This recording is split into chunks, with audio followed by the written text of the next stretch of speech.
نفل پڑھ کے اللہ سے دعا مانگتے تھے۔ ایک تو نماز سے دنیا کی سب نعمتیں انسان کو ملتی ہیں، پھر نماز سے انسان کے باطن کی صفائی ہوتی ہے۔ اللہ تعالیٰ فرماتے ہیں ان الصلاۃ تنہی عن الفحشاء والمنکر، کہ نماز انسان کو فحش کاموں سے اور برے کاموں سے روکتی ہے۔ اب ہم نماز بھی پڑھ رہے ہوتے ہیں، برے کام بھی کر رہے ہوتے ہیں۔ اس کی وجہ کیا کہ ہماری نماز صحیح معنوں میں نماز ہی نہیں ہوتی، ہم اٹھک بیٹھک کر رہے ہوتے ہیں، غفلت کی نمازیں پڑھ رہے ہوتے ہیں۔ اللہ تعالیٰ ارشاد فرماتے ہیں اقم الصلاۃ لذکری، نماز قائم کرو میری یاد کی خاطر۔ اور ہماری نماز میں تو دکان کا کاروبار چل رہا ہوتا ہے، ادھر ادھر کے خیالات کا سلسلہ جاری ہوتا ہے، تو ایسی نماز پھر تاثیر نہیں لا پاتی، تو نماز کے اثرات ہم پر مرتب نہیں ہوتے، اس لیے پھر گناہ نہیں چھوٹتے۔ تو نماز کو نماز بنانا، اس کے لیے محنت کرنی پڑتی ہے۔ اگر کوئی کویسچن پوچھے، فرض کرو آپ سے، جی آپ نے نماز کو بنانا سیکھا، ہم نے کہا نماز بنانی سیکھی، بس بچپن میں قاری صاحب نے ہمیں نماز یاد کروا دی اور ہم نے لوگوں کو جیسے دیکھتے تھے پڑھتے ہوئے ایسے پڑھنی شروع کر دی۔ سیکھی کہاں ہے نماز ہم نے؟ پہلے وقتوں میں مشائخ کے پاس آ کے لوگ نماز پڑھنا سیکھا کرتے تھے۔ حضرت سید احمد شہید رحمۃ اللہ علیہ کے پاس ایک صاحب آئے اور کہنے لگے کہ حضرت میں آپ کی خدمت میں اس لیے حاضر ہوا ہوں کہ مجھے صحابہ جیسی نماز پڑھنی سکھا دیں، مجھے صحابہ جیسی نماز پڑھنی سکھا دیں۔ نبی علیہ السلام نے صحابہ کو سکھایا اور صحابہ نے آگے امت کو سکھایا۔ چنانچہ اللہ کے محبوب صلی اللہ علیہ وسلم نے کھڑے ہو کے صحابہ کو نماز پڑھ کے دکھائی، فرمایا صلو کما رأیتمونی اصلی، تم جیسے مجھے دیکھ رہے ہو نماز پڑھتے ہوئے اس طرح نماز پڑھو۔ تو ظاہری صورت تو ہم نماز کی بنا لیتے ہیں، لیکن نماز کے اندر اللہ کی طرف کس طرح دھیان ہونا چاہیے، کس طرح دنیا سے ہمیں کٹ کے نماز پڑھنی چاہیے، وہ ہمیں سمجھ نہیں ہوتی۔ اور دنیا کی محبت اتنی ہمارے دلوں میں ہوتی ہے کہ وہ ہماری جان نہیں چھوڑتی۔ نماز میں بھی دنیا کا خیال۔ ایک بزرگ سے کسی نے پوچھا حضرت آپ کو نماز میں دنیا کا خیال آتا ہے؟ انہوں نے فرمایا وہی نہ دنیا نہ نماز میں آتا ہے، نہ نماز کے بغیر آتا ہی نہیں۔ اب ہم اگر چاہتے ہیں کہ نماز کے اندر ہماری حضوری بن جائے، اس کے لیے ہمیں کثرت ذکر کرنی پڑے گی۔ آپ حیران ہوں گے جی کہ ذکر کا کیا تعلق نماز کی یکسوئی کے ساتھ؟ ذکر سے انسان کو یکسوئی ملتی ہے، اور وہ یکسوئی، وہ کنسنٹریشن پھر نماز میں کام آتی ہے۔ اس کو ایک مثال سے سمجھیں۔ ایک آدمی اگر کہے کہ جی میں نے باکسنگ کا مقابلہ کرنا ہے، تو جب طے ہو گیا باکسنگ کا مقابلہ، تو آپ اس بندے کو دیکھیں گے کہ وہ روزانہ ورزش کرتا ہے، کبھی جاگنگ کر رہا ہوگا، کبھی ایکسرسائز کر رہا ہوگا، اور کبھی ایک لیدر کے تکیے کو مکے مار رہا ہوگا۔ یہ کیوں ایکسرسائز کر رہا ہے؟ اپنے اندر مشق بڑھانے کے لیے، مہارت بڑھانے کے لیے، اپنے سکل کو امپروو کرنے کے لیے۔ چنانچہ لوگ سوئے ہوئے ہوتے ہیں اور وہ اکیلا لگا ہوا ہوتا ہے۔ ایک دفعہ مائک ٹائسن نے مقابلہ جیتا تو اس سے پوچھا گیا کہ تم کیسے اتنے اچھے باکسر بن گئے کہ ہر بندے کو ناک آؤٹ کر دیتے ہو؟ اس نے کہا کہ اس کے پیچھے ایک ہسٹری ہے میری زندگی کی۔ میرے گھر والے آرام کی نیند سو رہے ہوتے تھے، اور برف باری کے ہیں، اس کو نہ پڑھنے پر بہت بڑی سزا ملتی ہے۔ اس میں اختیار نہیں ہے بندے کا کہ جی کوئی پڑھے یا کوئی نہ پڑھے، نہیں، وہ ہر ایک کو پڑھنے ہیں، چاہے کوئی عام آدمی ہے، کوئی ولی ہے، کوئی صحابی ہے، سب کو پڑھنے ہیں۔ تو فرض کہتے ہیں لازم جو ہوتی ہیں، البتہ اس کے بعد کچھ اور بھی نمازیں ہوتی ہیں جن کو ہم سنت کہتے ہیں، وہ نبی علیہ الصلوۃ والسلام نے پڑھی ہیں، اور نبی علیہ الصلوۃ والسلام سے محبت کا تقاضا یہ ہے کہ ہم بھی ان کو پڑھیں، ان کا اجر بھی بہت۔ چنانچہ جو سنت مؤکدہ ہیں 12، جیسے ظہر کی 4 سنتیں، فجر کی 2 سنتیں، اور مغرب کے بعد بھی 2 سنتیں ہیں، اور عشاء کے فرض کے بعد بھی سنتیں ہیں۔ ان سنتوں کو جو بندہ باقاعدگی سے پڑھتا ہے، حدیث پاک میں آتا ہے اللہ تعالیٰ قیامت کے دن اس کو جہنم سے امن عطا فرمائیں گے۔ پھر کچھ ایسی رکعتیں ہوتی ہیں جن کو ہم نفل کہتے ہیں، وہ بندے کا اللہ سے محبت کا اظہار ہوتا ہے، ان کو آپشنل کہتے ہیں۔ اگر کوئی پڑھ لے گا تو ثواب ملے گا، اگر نہیں پڑھے گا تو وہ فائدہ نہیں اٹھا پائے گا، بس کوئی سزا نہیں ہوتی اس کے اوپر۔ یہ نمازیں بھی بہت اہمیت کی حامل ہیں۔ آج کل کے دور میں طبیعتوں میں سستی اتنی آ گئی ہے کہ نوجوان بس فرض پڑھتے ہیں یا مشکل سے سنت نماز پڑھی اور پھر مسجد سے چلے جاتے ہیں۔ وقت بھی ہوتا ہے، کوئی ڈنڈا لے کے سر پہ نہیں کھڑا ہوتا کہ بھئی نکلو یہاں سے، وقت بھی ہوتا ہے، مگر طبیعت کے اندر نفل پڑھنے کا شوق نہیں ہوتا۔ یہ افسوس کی بات ہے۔ نفل کو بھی ہمیں پڑھنا چاہیے، چنانچہ حدیث پاک میں نفل نمازوں کو پڑھنے کے بڑے فضائل وارد ہوئے ہیں۔ حدیث مبارکہ میں ہے کہ جو بندہ فجر کے بعد اپنی جگہ پر بیٹھا رہے، فجر کی نماز کے بعد، اور ذکر اذکار کرتا رہے حتیٰ کہ سورج طلوع ہو جائے، پھر اس کے بعد وہ اگر 2 رکعت اشراق کی نماز پڑھے گا تو اس کو ایک حج اور ایک عمرے کا ثواب عطا ہوگا۔ اور صحابی کہتے ہیں کہ نبی علیہ السلام نے جب یہ فرمایا تو 3 دفعہ کہا کہ مکمل مکمل مکمل، یعنی حج اور عمرے کا ثواب تھوڑا نہیں ملے گا، مکمل حج مکمل عمرے کا ثواب ملے گا۔ حیران ہوتے ہیں، حج کرنا تو ایک مشقت والا کام ہے اور بڑا ٹائم لگتا ہے اور پیسے لگتے ہیں، وقت لگتا ہے، اور یہاں 2 رکعت پہ حج کا ثواب مل گیا، عمرے کا ثواب مل گیا۔ تو علماء نے بات سمجھائی کہ دیکھو، ایک ہوتا ہے ضابطہ اور ایک ہوتا ہے رابطہ۔ ضابطہ تو ہوتا ہے کہ ایک روٹین بنی ہوئی ہے، اس کے مطابق کچھ کام کرنے پر اس بندے کو کوئی چیز دے دی جائے، اور رابطہ اس کے تعلق کے اوپر ہوتا ہے۔ اب اس کی مثال یوں سمجھیں کہ آپ کے ہاں ایک مزدور کام کرتا تھا اور آپ اس کو روزانہ کے 500 روپے دیتے تھے مزدوری کے۔ ایک دن وہ غمزدہ سا بیٹھا ہوا ہے تو آپ اس سے پوچھتے ہیں کہ بھئی کیا ہوا؟ وہ کہتا ہے جی کہ میری بیٹی کی شادی ہے 1 ہفتے کے بعد، اور میرے پاس تو کچھ وسائل نہیں، تو میں بہت پریشان ہوں کہ میں بیٹی کی رخصتی کیسے کروں گا۔ اس کی بات سن کے آپ کے دل میں اس کے ساتھ ہمدردی پیدا ہوتی ہے۔ اب آپ اس کو 10,000 روپے دے دیتے ہیں، بھئی اپنی بیٹی کی شادی کے لیے میری طرف سے 10,000 روپے لے۔ اب دیکھیں، ضابطہ یہ تھا کہ اس نے پورا دن مزدوری کرنی تھی اور 500 روپے کمانے تھے، اور جب مالک سے اس کا رابطہ ہوا تو 2 منٹ کی گفتگو کے بعد اس کو 10,000 روپے ملے۔ تو فرض نمازوں پہ انسان کو ضابطے کے مطابق اجر ملتا ہے، بہت زیادہ ہوتا ہے وہ بھی، لیکن جو فرضوں سے بھی آگے بڑھ کے کام کرتا ہے تو اللہ تعالیٰ کو اس پہ پیار آتا ہے، اور پھر بڑوں کی دین ہمیشہ بڑی ہوتی ہے۔ اللہ تعالیٰ اس بندے کو اپنے خزانوں سے دیتے ہیں اور بڑا انعام عطا فرماتے ہیں۔ آپ کے گھر میں ڈرائیور ہے، ایک دن وہ آپ کے پاس شہد کی بوتل لے کے آ گیا، وہ جی ہمارے گاؤں میں درخت کے اوپر شہد کا چھتا لگا ہوا تھا، کل ہم نے اتارا، چونکہ چھوٹی مکھی کا شہد تھا اور خالص تھا تو میں نے سوچا میں آپ کے لیے لے کے آتا ہوں۔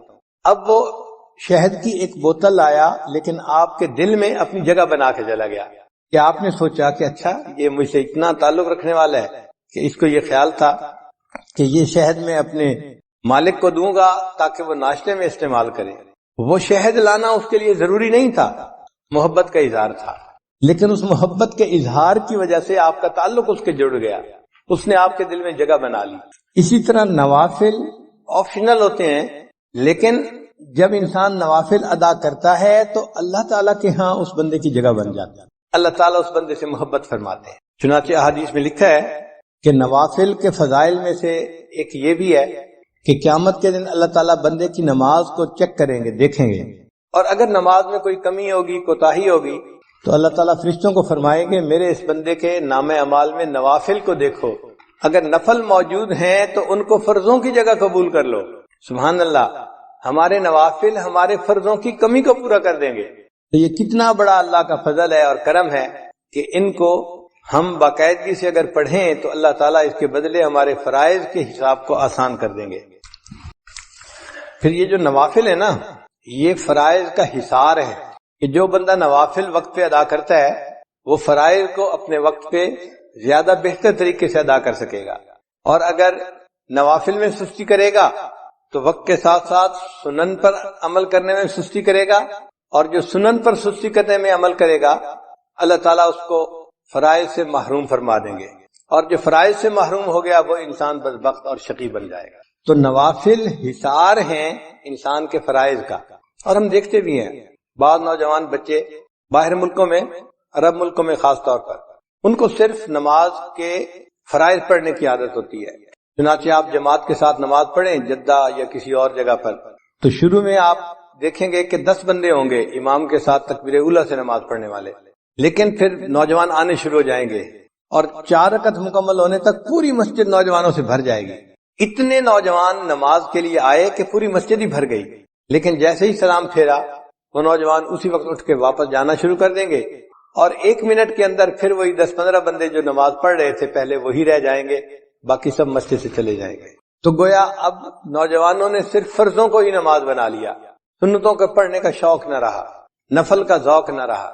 اس میں پھر ہوتا کیا ہے کہ جو صرف فرض پڑھنے والے ہیں پھر کئی دفعہ فرض میں بھی سستی کر جاتے ہیں، آ نہیں پاتے۔ تو نوافل پڑھنے والا انسان یوں سمجھیں کہ اپنے فرائض کے گرد ایک حصار باندھ لیتا ہے، جس کی وجہ سے اس کے فرائض اچھے طریقے سے ادا ہو جاتے ہیں۔ حدیث مبارکہ میں ہمارے عمار ابن یاسر رضی اللہ تعالیٰ عنہ فرماتے ہیں کہ نبی علیہ السلام نے ارشاد فرمایا کہ جو بندہ نفل پڑھے گا اللہ تعالیٰ اس کے سب گناہوں کو معاف فرما دیں گے، اگرچہ وہ سمندر کی جھاگ کے برابر کیوں نہ ہو۔ تو نوافل کے ادا کرنے پر سمندر کی جھاگ کے برابر بھی گناہ ہوں گے، اللہ ان گناہوں کو معاف فرما دیں گے۔ تو سعادت ہے جس بندے کو نفل پڑھنے کی توفیق نصیب ہو جائے۔ اور ایک حدیث پاک میں ہے کہ بندہ جو نوافل پڑھتا ہے تو اللہ تعالیٰ فرشتوں کو فرماتے ہیں کہ اس کے نام اعمال میں صدقہ کرنے کا ثواب لکھا جائے، اور صدقہ کرنے سے مصائب ٹلتے ہیں۔ گویا نوافل پڑھنے والے بندے کے مصائب کو اللہ تعالیٰ اس کے اوپر سے ہٹا دیتے ہیں۔ آپ دیکھیں ہم اپنی پریشانیوں کے دور ہونے کے لیے کتنے فکر مند ہوتے ہیں، اور بعض لوگ تو عملیات کے پیچھے بھاگتے ہیں، اس سے پوچھو اس سے پوچھو کیا عمل کریں کیا عمل کریں۔ بھائی سب سے بہتر عمل آپ نفل پڑھنا شروع کر دیں، نمازوں کے ساتھ جو نفل ہیں ان نوافل کی برکت سے اللہ آپ کو مصیبتوں سے محفوظ فرما لیں گے۔ حضرت جابر رضی اللہ عنہ روایت کرتے ہیں کہ نبی علیہ السلام نے ارشاد فرمایا کہ جو لوگ دنیا میں نوافل ادا کرنے والے ہوں گے ان نوافل کے بدلے قیامت کے دن ان بندوں کو نور عطا کیا جائے گا۔ قیامت کے دن اندھیرا ہوگا اور ایمان والوں کے سروں کے اوپر نور ہوگا، جیسے ٹارچ ہوتی ہے نا بندے کے ہاتھ میں، اور اس ٹارچ کی روشنی میں وہ قیامت کے دن اندھیرے کا سفر کر رہے ہوں گے۔ اس وقت منافق ان کو کہیں گے کہ ذرا ہماری طرف بھی توجہ کیجیے، ہم آپ کے نور سے فائدہ اٹھا لیں۔ قیل ارجعوا وراءکم فالتمسوا نورا، ان کو کہا جائے گا واپس دنیا میں جاؤ، یہ نور تو دنیا میں ملا کرتا تھا، اب یہاں نہیں ملے گا۔ ہر بندے کو اس کا نور کام آئے گا۔ تو یہ نوافل قیامت کے دن ہمارے لیے نور ہوں گے۔ اب ایک بندے کے ہاتھ میں سیل فون کی روشنی ہے، ایک کے ہاتھ میں بیٹری کی روشنی ہے، اور ایک کے ہاتھ میں بلب کی روشنی ہے، تو بلب والا زیادہ خوش ہوگا کہ میری روشنی میرے لیے بہت کافی بھی ہے اور دوسروں کو بھی فائدہ پہنچا رہی ہے۔ تو جن لوگوں کے ایمان کا نور قیامت کے دن زیادہ ہوگا وہ قیامت کے دن خوش لوگ ہوں گے، خوشی کا اظہار کرنے والے لوگ ہوں گے۔ نبی علیہ السلام نے ارشاد فرمایا کہ جس بندے نے فجر کی نماز پڑھی اور پھر وہ سورج کے طلوع ہونے تک مسجد میں بیٹھا رہا، پھر اس نے فصلی رکعتین 2 رکعتیں نماز ادا کی، اللہ تعالی جہنم کی آگ اس پر حرام فرما دیں گے۔ تو قیامت کے دن کا نور بھی ملے گا ان نوافل کی وجہ سے، اور جہنم کی آگ بھی حرام ہو جائے گی۔ نفل ادا کرنے والے بندے کو اللہ تعالیٰ قیامت کے دن جہنم میں نہیں ڈالیں گے۔ ربیعہ بنت کعب رضی اللہ تعالیٰ عنہ فرماتے ہیں کہ میں نبی علیہ السلام کے ساتھ تھا تو اللہ کے حبیب صلی اللہ علیہ وسلم نے فرمایا کہ جو بندہ نفل ادا کرنے والا ہوگا اللہ تعالیٰ اس کو قیامت کے دن میری رفاقت عطا فرمائیں گے۔ آپ ذرا سوچئے یہ کتنا بڑا انعام ہے کہ ان نوافل کے ادا کرنے پر اللہ تعالیٰ قیامت کے دن نبی علیہ السلام کی رفاقت عطا فرمائیں۔ ایک بچہ اگر کسی مجمع میں اپنے باپ سے بچھڑ جائے تو کتنا پریشان ہوتا ہے، تو دنیا کے اندر بچہ باپ سے بچھڑ کے اتنا پریشان نہیں ہوگا جتنا ایک امتی قیامت کے دن نبی علیہ السلام سے بچھڑ کے پریشان ہو۔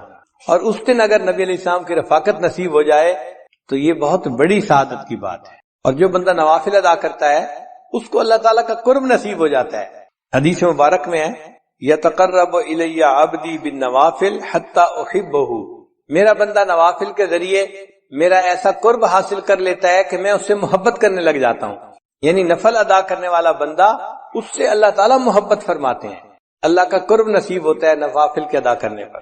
پھر اللہ فرماتے ہیں میں اس کی آنکھ بن جاتا ہوں جس سے وہ دیکھتا ہے، ہاتھ بن جاتا ہوں جس سے وہ پکڑتا ہے، میں زبان بن جاتا ہوں جس سے وہ بولتا ہے۔ سبحان اللہ، یہ حدیث مبارکہ تو بڑے عجیب مضمون کی حامل ہے کہ اللہ تعالیٰ فرماتے ہیں میں اس کے ہاتھ بن جاتا ہوں جس سے وہ پکڑتا ہے، آنکھ بن جاتا ہوں جس سے وہ دیکھتا ہے۔ محدثین نے اس کے معنی یہ لکھے ہیں کہ یہ جو جسم کے اعضاء ہیں یہ انسان کے معاون ہوتے ہیں۔ دیکھیں ہم جو کام بھی کرنا چاہتے ہیں تو ہاتھ، پاؤں، آنکھ یہ سب ہمارے معاون ہیں، ان کے ذریعے سے ہی ہم وہ کام کرتے ہیں۔ تو جب اللہ تعالیٰ نے فرمایا کہ میں اس کی آنکھ بن جاتا ہوں، ہاتھ بن جاتا ہوں، اس کا ایک معنی تو یہ ہے کہ اللہ تعالیٰ اس کے کاموں میں اس کے معاون بن جاتے ہیں، اور دوسرا معنی یہ ہے کہ انسان کے اعضاء اس کے محافظ بھی ہوتے ہیں۔ اگر کوئی آدمی آپ کی طرف پتھر پھینکتا ہے فرض کرو تو آپ اپنے ہاتھوں سے اس کو کیچ کر لیتے ہیں، لگنے نہیں دیتے، روک لیتے ہیں۔ آپ کو کسی جگہ خطرہ ہو تو آپ بھاگتے ہیں وہاں سے بچنے کے لیے۔ تو اعضاء بندے کے محافظ بھی ہوتے ہیں۔ تو جب اللہ تعالیٰ بندے کے اعضاء کا ذکر فرما رہے ہیں تو محدثین نے کہا اس کا معنی یہ کہ اللہ تعالیٰ بندے کے محافظ بن جاتے ہیں اور اس بندے کی ہر برائی سے حفاظت فرماتے ہیں۔ علامہ اقبال نے کہا ہاتھ ہے اللہ کا بندہ مومن کا ہاتھ، یعنی وہ ہاتھ تو بندہ مومن کا ہوتا ہے لیکن اعمال ایسے ہوتے ہیں کہ جیسے وہ اللہ کا ہاتھ ہے۔ اللہ تعالیٰ قرآن مجید میں فرماتے ہیں اے میرے حبیب صلی اللہ علیہ وسلم، جب آپ نے مٹی پھینکی تھی کافروں کی طرف، وما رمیتا اذ رمیتا ولکن اللہ رما، جب آپ نے وہ ریت پھینکی تھی ان کافروں کی طرف جو ان کی آنکھوں میں جا کے پڑی تھی، وہ آپ نے نہیں پھینکی تھی، وہ تو اللہ تعالیٰ پھینک رہے تھے۔ تو قرب کا ایک ایسا مقام مل جاتا ہے کہ بندے کا عمل ہوتا ہے لیکن اللہ اس عمل کو اپنی طرف منسوب فرما دیتے ہیں۔ اس لیے شاعر نے کہا گفتہ او گفتہ اللہ بود گرچہ از حلقوم عبد اللہ بود، اگرچہ وہ بندے کے حلق سے بات نکلتی ہے لیکن اس بندے کی بات ایسے ہوتی ہے جیسے اللہ کی بات ہوتی ہے، اللہ ان کی زبان کا نکلی ہوئی بات کو پورا فرما دیتے ہیں۔ اور یہ تو ہم نے بھی اپنی زندگی میں مشاہدہ کیا بعض بزرگوں کی صحبت میں رہ کر کہ ان کے منہ سے بات نکل جاتی تھی، اللہ پوری کر دیتے تھے۔ تو انسان کو قرب الہی کا ایسا مقام مل جاتا ہے ان نوافل کے ادا کرنے پر۔ اور ایک حدیث پاک میں ہے، حضرت عقبہ بن عامر اللہ عنہ اس کی روایت کرتے ہیں کہ جو بندہ دن کے شروع میں چند نوافل ادا کر لیتا ہے اللہ تعالیٰ پورے دن کے کاموں میں اس کی کفالت فرماتے ہیں۔ یہ دیکھیں کتنی بڑی بات ہے کہ پورے دن کے کاموں میں اللہ اس بندے کی کفالت فرماتے ہیں جو دن کے شروع میں نماز پڑھ لیتا ہے، نوافل پڑھ لیتا ہے، اللہ اس کے کفیل بن جاتے ہیں۔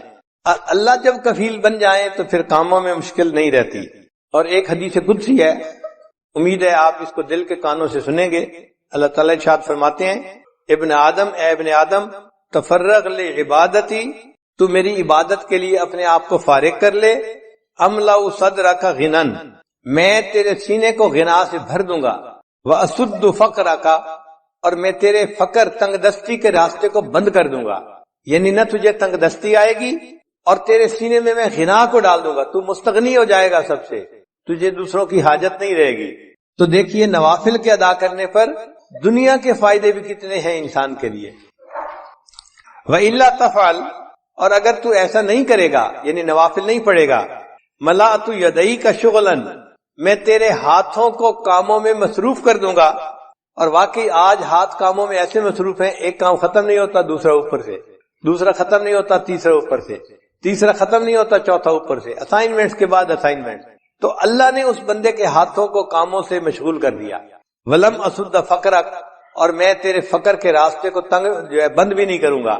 چنانچہ کاروبار بھی ہوتا ہے اور پیسے سے ٹائٹ بھی ہوتے ہیں، اس کا قرضہ دینا ہے، اس کا قرضہ دینا ہے، اور جی 5 کنٹینر ادھر پھنس گئے، 2 کنٹینر ادھر پھنس گئے، اب مصیبت میں پڑے ہوئے ہیں اور مانگنے والے تنگ کر رہے ہیں۔ ہونے کے باوجود یہ بندہ پریشان ہوتا ہے، اللہ اس کے تنگ دستی کے راستے کو بند نہیں کرتے۔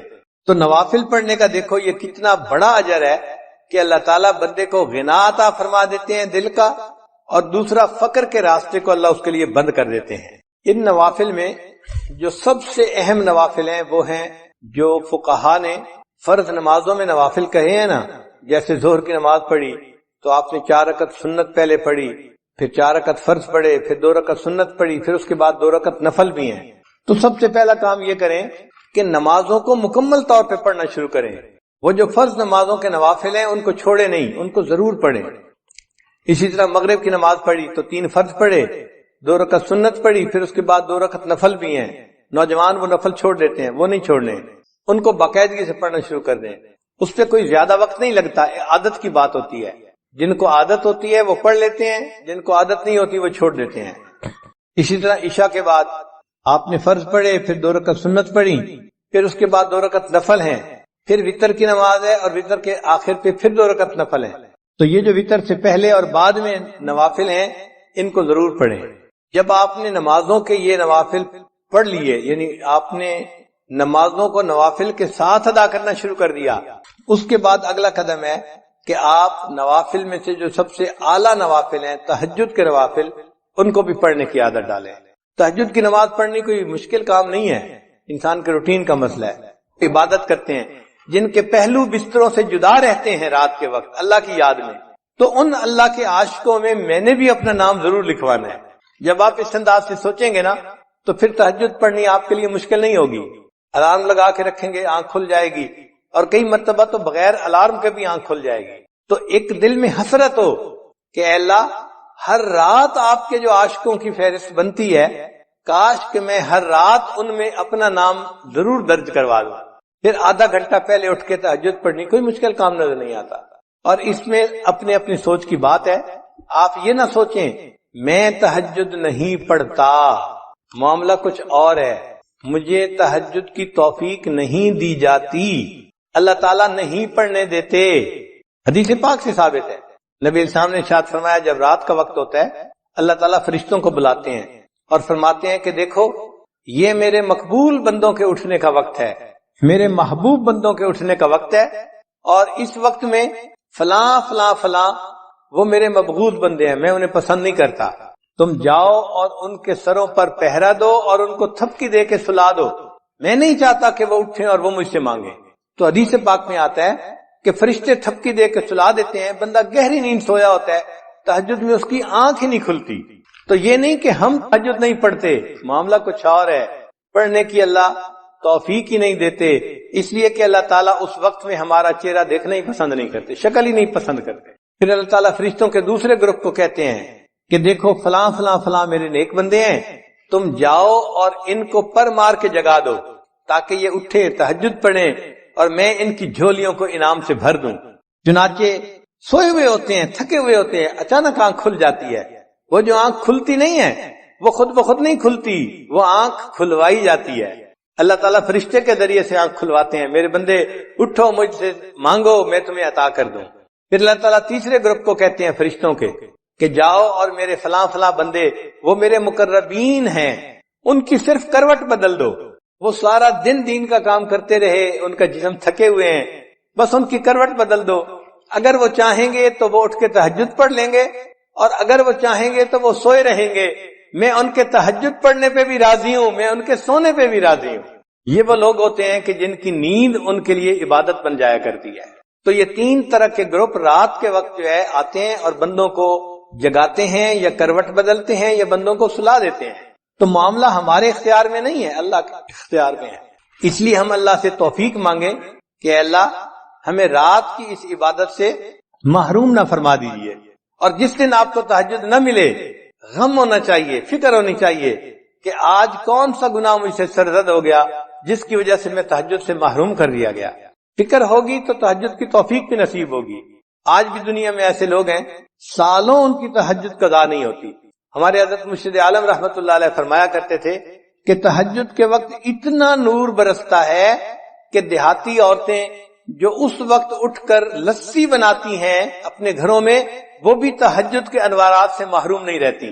تو جو عورتیں لسی بلوتی ہیں اگر وہ تہجد کے انوارات سے محروم نہیں رہتی تو جو اٹھ کے آپ یوں سمجھیں کہ جن لوگوں کے نفسانی شیطانی تعلقات ہوتے ہیں ان کو اگر اپنے دوست سے ملنے کا وقت مل جائے تو کتنے خوش پھر رہے ہوتے ہیں، ان کو اس وقت کا انتظار ہوتا ہے۔ اگر یہ دنیا کے اس قسم کے تعلقات میں ان کی یہ حالت ہے تو جن کو اللہ سے محبت ہے پھر ان کو بھی دن میں 5 مرتبہ اپنے محبوب سے ملاقات کا انتظار ہوتا ہے۔ وہ فجر پڑھتے ہیں، ظہر کا انتظار شروع، ظہر پڑھتے ہیں تو پھر عصر کا انتظار شروع، عصر پڑھتے ہیں تو مغرب کا، مغرب پڑھتے ہیں تو عشاء کا۔ وہ سارا دن نماز کے انتظار میں ہی رہتے ہیں اور نماز پڑھنے سے ان کو دلی سکون نصیب ہوتا ہے۔ چنانچہ ایک بزرگ تھے شیخ عبد الواحد رحمت اللہ علیہ، ان کے سامنے کسی نے تذکرہ کیا کہ جنت میں نماز نہیں ہوگی تو وہ آنسوؤں سے رونے لگ گئے۔ کسی نے کہا کہ حضرت آپ رو کیوں رہے ہیں؟ فرمانے لگے اگر جنت میں نماز نہیں ہوگی تو پھر جنت میں پھر ہمیں مزہ ہی کیا آئے گا، اگر نماز نہیں ہوگی تو جنت میں ہمیں مزہ ہی پھر کیا آئے گا۔ سوچیں ان کو کتنا نماز میں مزہ ملتا ہوگا کہ جنت میں نماز پڑھنے کی جو انتظار میں لگے ہوئے ہیں۔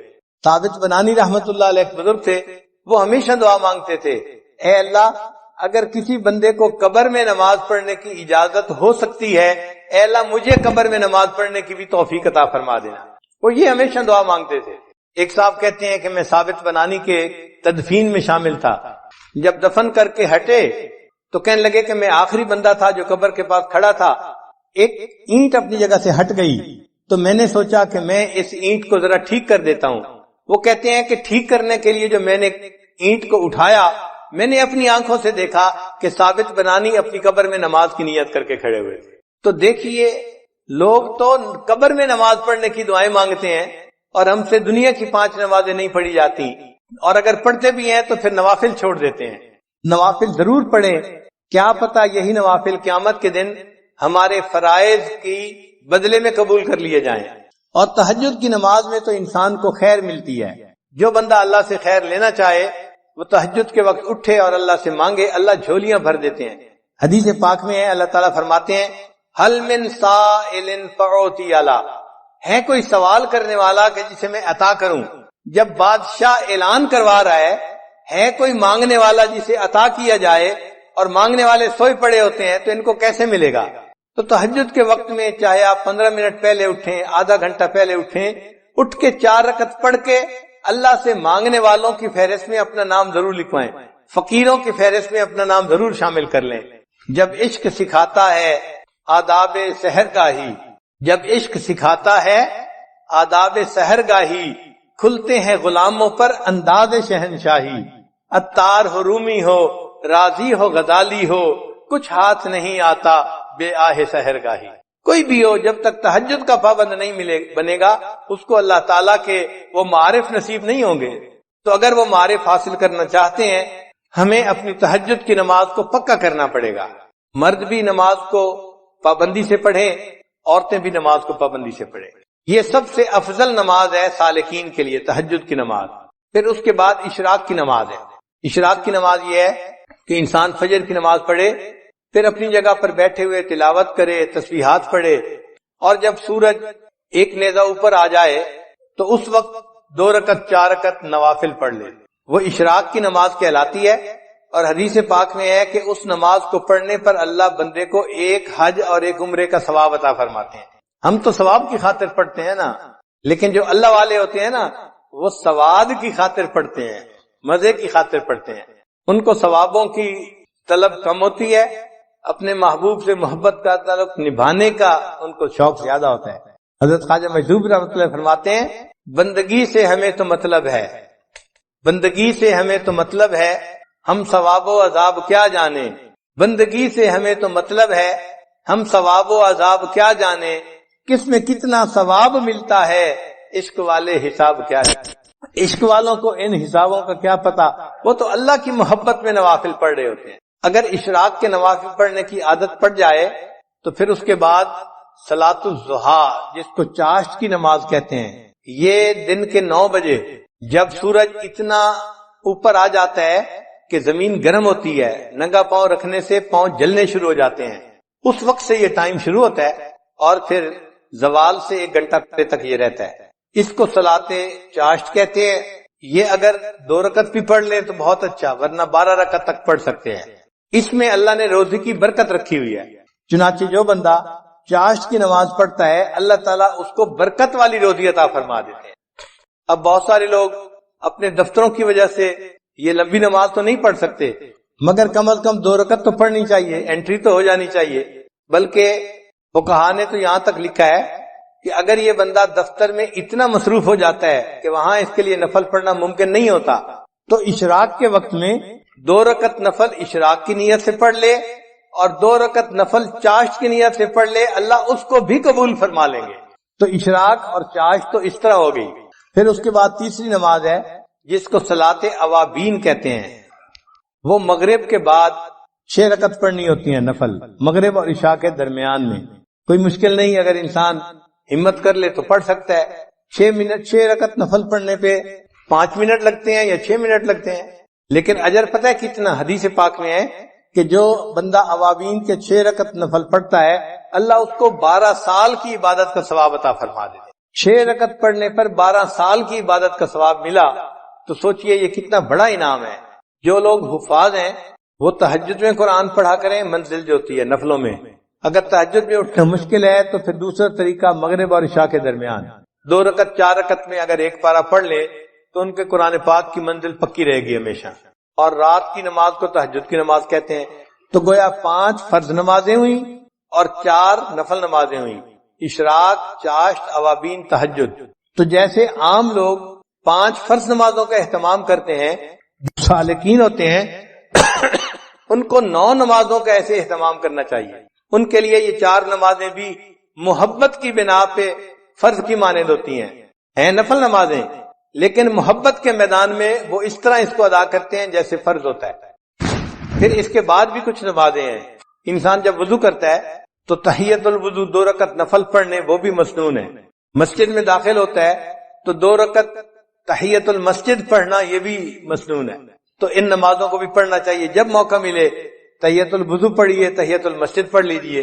پھر اگر انسان سے کوئی غلطی ہو گئی تو صلاۃ التوبہ 2 رکعت توبہ کے پڑھنا یہ بھی حدیث سے ثابت ہے۔